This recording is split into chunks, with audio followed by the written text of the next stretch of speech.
அன்பிலேஸ் உறவுகள் அனைவருக்கும் இனிய மாலை உற்சாக வணக்கம். 19ஆம் தேதி நவம்பர் மாதம் 2024 மற்றும் ஒரு செவ்வாய் மாலை நேரலை பொழுதோடு இணைந்திருக்கின்றோம். இப்பொழுது ஐரோப்பாவின் முதல் தமிழ் குரல் சன்ரைஸ் வானொலி செய்தி நேரத்தோடு இணைகின்றோம். 36வது ஆண்டாக தொடர்ச்சி கண்டு வரும் ஐரோப்பாவின் முதல் தமிழ் குரல் சன்ரைஸ் வானொலி செய்தி நேரத்தில் இன்றைய நாளில் செய்தியுடன் வருகின்றார் செல்வி நிதியானந்தன் அவர்களை அன்போடு வரவழைத்துக் கொள்கின்றோம். வணக்கம், வாருங்கள்.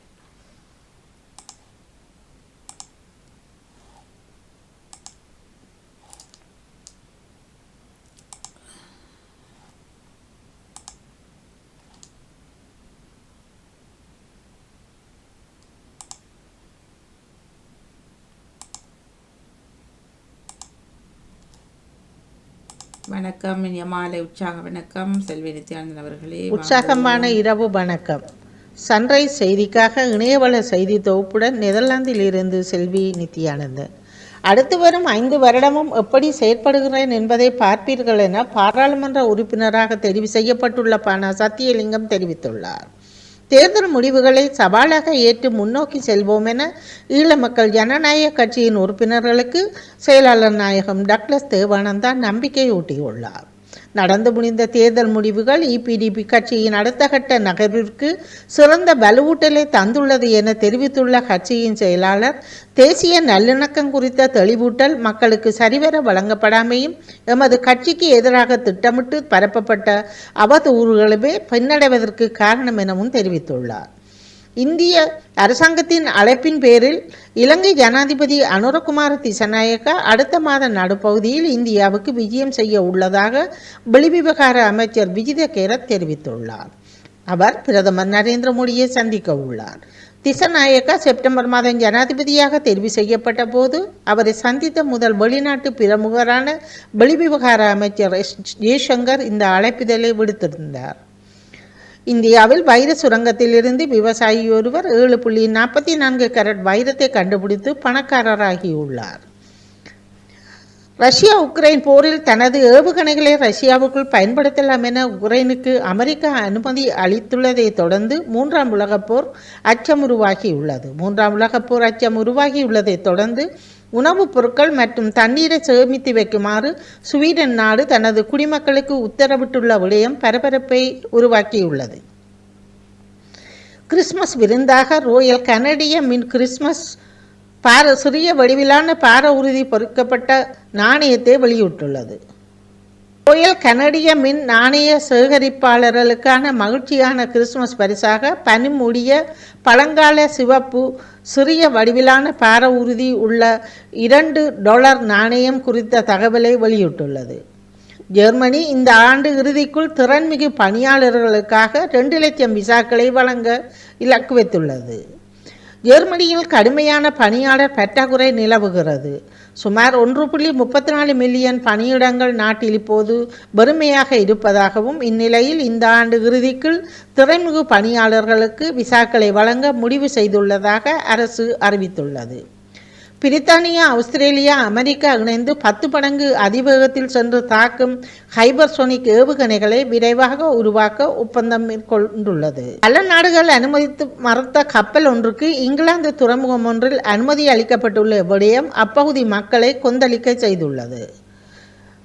20,000 டன் அமோனியம் நைட்ரைட் என்னும் வெடிபொருள்களுடன் MV ரூபி என்னும் ரஷ்ய கப்பல் ஒன்று வருவதாக வெளியான தகவல் பெரும் அச்சத்தை உருவாக்கியுள்ளது. பிரபல பிரான்ஸ் ராணி மேரி ஆண்டோனெட்டின் வைர நெக்லஸ் ஏலத்தில் மிகப்பெரிய விலைக்கு விற்பனைக்கு சென்றுள்ளது. வரலாற்றில் பிரபலமான ராணி மேரி ஆண்டோனெட்டின் வைர நெக்லஸ் ஏலத்தில் 4.81 மில்லியன் தொகை என்ற மிகப்பெரிய விலைக்கு விற்பனையாகியுள்ளது.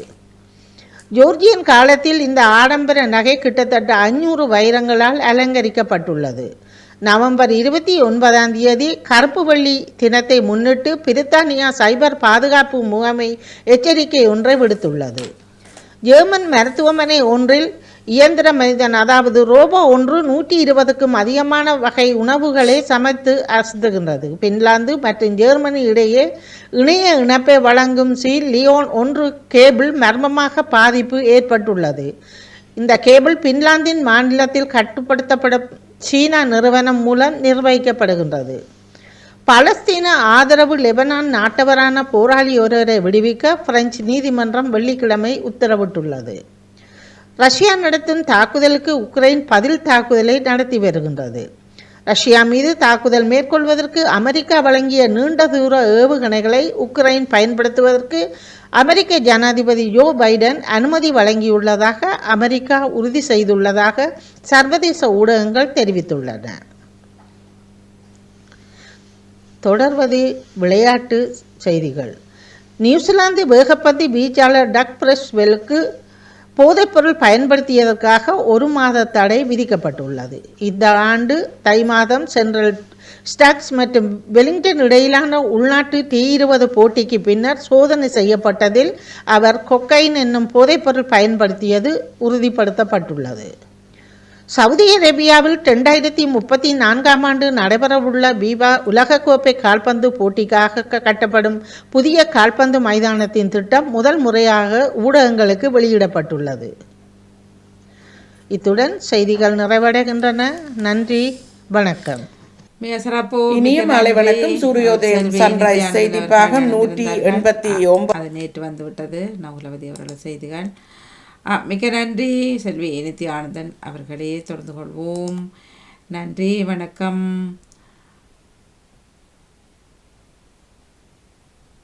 தொடர்ந்து புஷ்பகலா பிரபான் அவர்கள் செய்தி கிடைத்திருக்கின்றது. வாருங்கள், வணக்கம். மிக சிறப்பாக செய்திகளை மிக உற்சாகத்தோடு பல செய்திகளாக வந்தபடி இருந்தது. தந்திருந்தவர் செல்வி நிதி ஆனந்தன் அவர்களுக்கு இனிய வாழ்த்துக்களை கூறிக்கொள்கின்றோம். நன்றியை கூறியபடி எப்பொழுதோ இலங்கை செய்தியுடன் வருகின்ற புஷ்பகலா பிரபான் அவர்கள். வணக்கம், பாருங்கள்.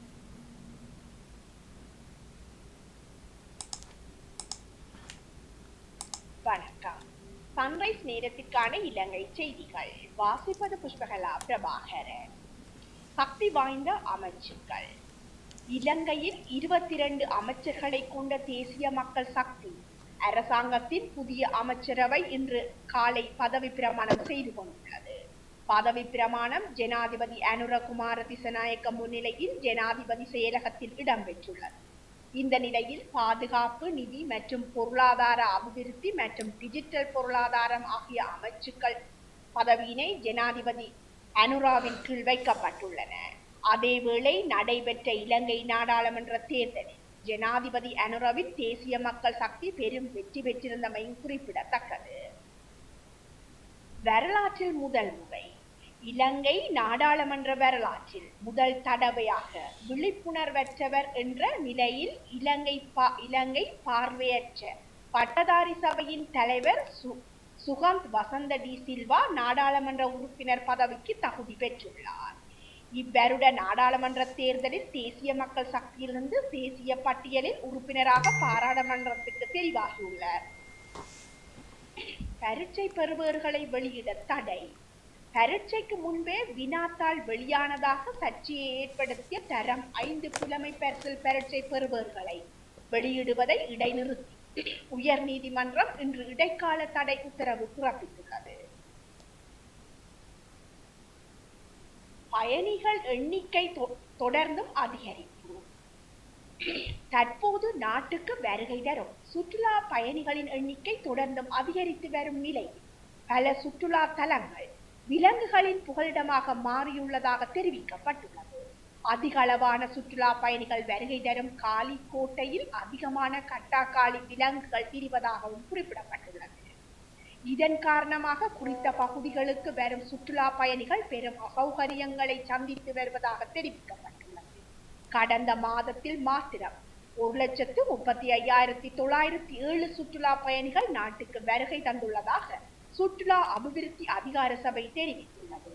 இந்த மாதத்தில் கடந்த 10 நாட்களில் மாத்திரம் 61,667 சுற்றுலா பயணிகள் நாட்டுக்கு வருகை தந்துள்ளமையும் குறிப்பிடத்தக்கது. கடமைகளை பொறுப்பேற்றுக் கொண்ட பிரதமர். இலங்கை ஜனநாயக சோசலிச குடியரசின் 17வது பிரதமராக கலாநிதி கரணி அமரசூரிய இன்று ஜனாதிபதி அனுரகுமார திசநாயக்க முன்னிலையில் ஜனாதிபதி செயலகத்தில் சத்திய பிரமாணம் செய்து கொண்டதுடன் பிரதமர் அலுவலகத்தில் தனது பணியையும் ஆரம்பித்துள்ளார். விசேட கலந்துரையாடல்.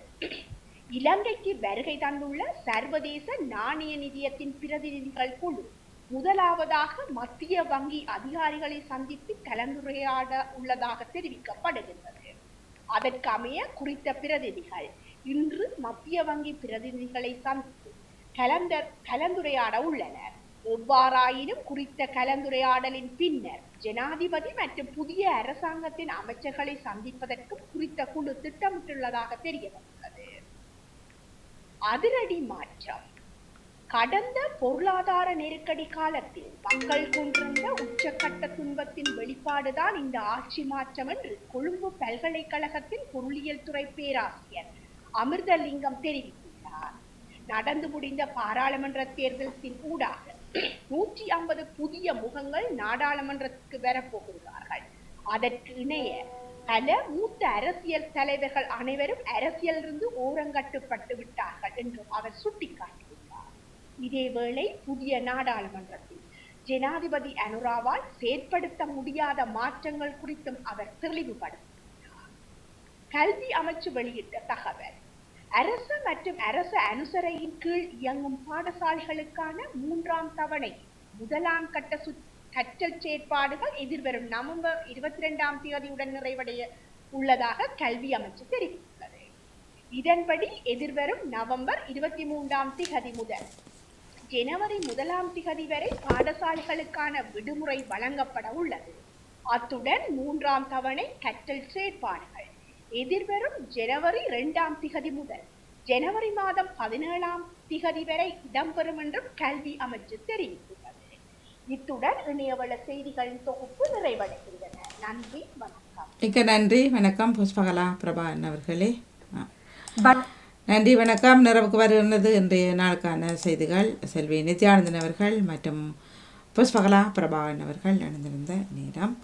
2 செய்தி வாசிப்பாளர்களுக்கும் மிக்க மிக்க நன்றியும் வாழ்த்துக்களும். மிக சிறப்பாக உற்சாகத்தோடு செய்திகளை தந்திருந்த எல்லோருக்குமே நன்றி, வணக்கம். நிறைவுக்கு வருகின்றது சன்ரைஸின் செய்திகள். நன்றி.